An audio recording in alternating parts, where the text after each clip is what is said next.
Anti-black racism is real. Unconscious bias is real. And systemic discrimination is real, and they happen here in Canada. The Prime Minister affirming that police violence against black people is not an exclusively American problem. The leaders of all the major federal political parties making the same remarks in the wake of protests condemning the deaths of George Floyd in America and Regis Korchinski-Paquet in Toronto. No one should ever feel unsafe around police officers who must uphold the law for all, or feel unsafe because of the color of their skin. While we look to the States, this is not just an American issue. Here in Canada, we face anti-black racism as well. Black people have died at the hands of police. The deaths of Floyd and Korchinski-Paquet sparked a wave of protests from Vancouver to Halifax, demanding a change in the way police interact with black Canadians and other Canadians of color.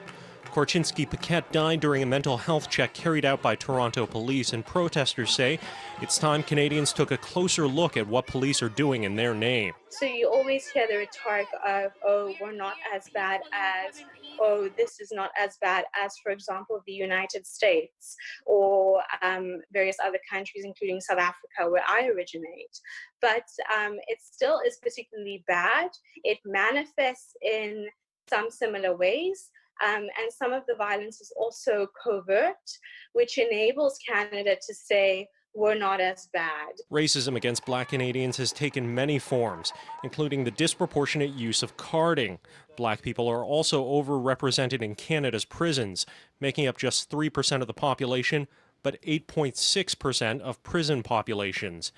And black Canadians living with mental illness, like Korchinski-Paquet, DeAndre Campbell, Nicholas Gibbs, and Andrew Loku, have all died during mental health checks carried out by Canadian police. Mental health has now increasingly been relegated to the domain of policing, especially policing of Black people who go through mental health crises.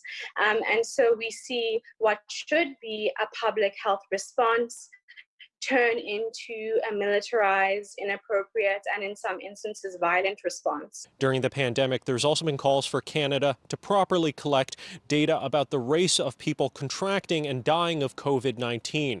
Public health experts already know that black and minority communities often suffer worse health outcomes disproportionate to the general population. But when asked about race-based COVID data, Trudeau couldn't say when that data might be available. In Ottawa, Xiaoli Li, City News.